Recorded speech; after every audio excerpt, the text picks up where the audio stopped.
Fala galera, beleza? Tudo tranquilo?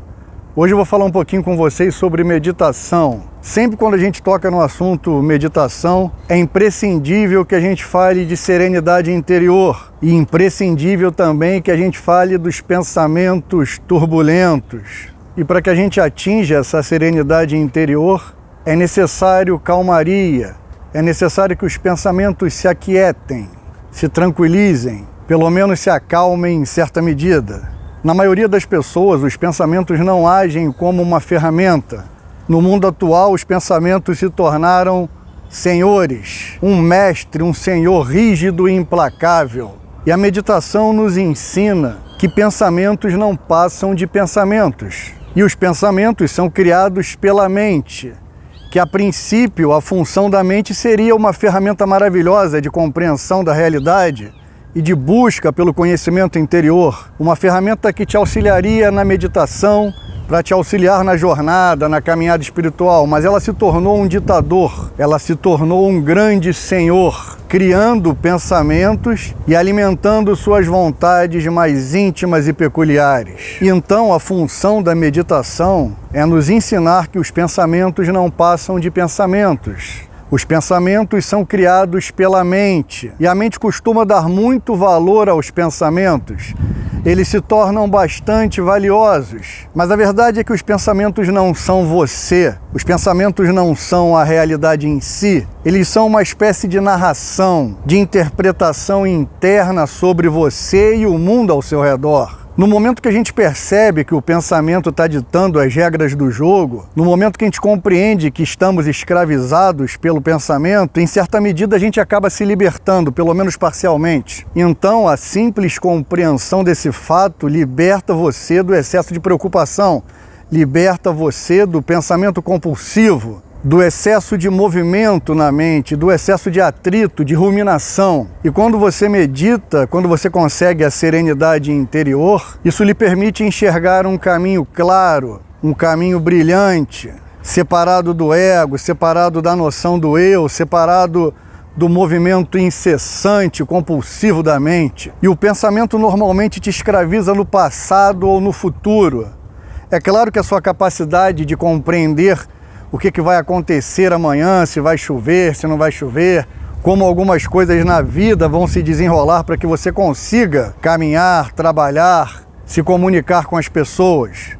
Eu não estou falando que você tem que abandonar isso, mas você tem que entender que o pensamento te escraviza na expectativa futura ou te escraviza na memória passada. E quando você percebe que só existe o presente, que só existe o agora, a serenidade interior brota com uma naturalidade impressionante que você até se espanta, pois até esse momento você não tinha nem sequer noção que ela existia.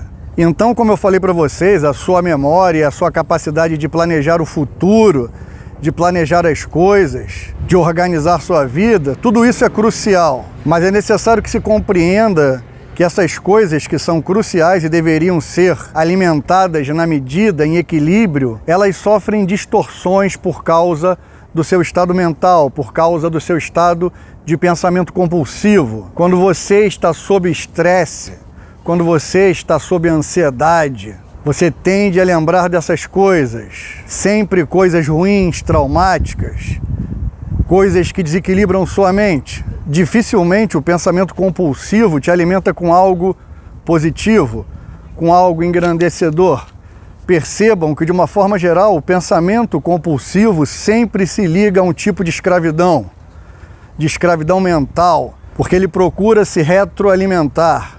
Ele procura te estimular a pensar mais no que ele quer para produzir a energia que ele deseja. E quando ele produz a energia que ele deseja, ele te vicia nessa energia e te vicia nele mesmo. E é nesse momento que o pensamento deixa de ser uma ferramenta maravilhosa e se transforma num ditador, num déspota terrível.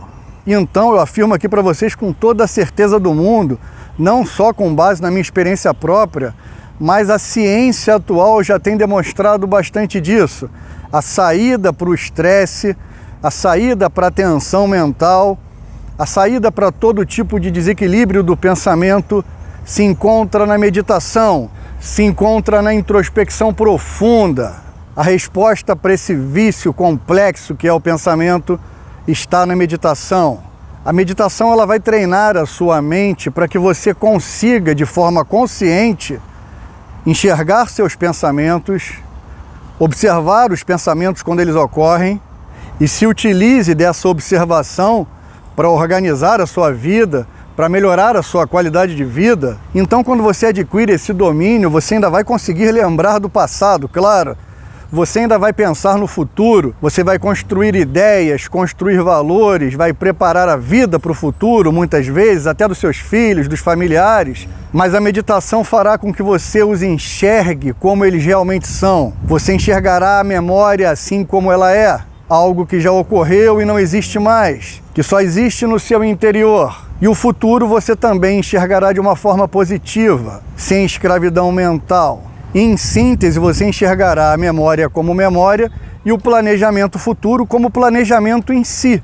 Então, quando você adquire essa clareza mental, essa serenidade, essa percepção luminosa, isso evita que você se torne escravo da viagem no tempo, que você se torne escravo daquela linha temporal construída, confeccionada pelo pensamento. E quanto mais você medita, quanto mais você entra num movimento profundo dentro de si, mais você percebe que só existe a presença, mais você dilui o sofrimento. Porque quando você se liga ao passado e ao futuro, você se conecta de forma muito mais vigorosa ao sofrimento. Porque o sofrimento, em essência, ele é sempre a busca de algo, ou sempre a esperança que algo do passado retorne. Então, quando você está literalmente na presença, quando você está percebendo o aqui e o agora, você percebe o real. E quando você percebe a presença, você entra numa dimensão muito mais profunda da consciência, na sua natureza real, naquilo que você realmente é.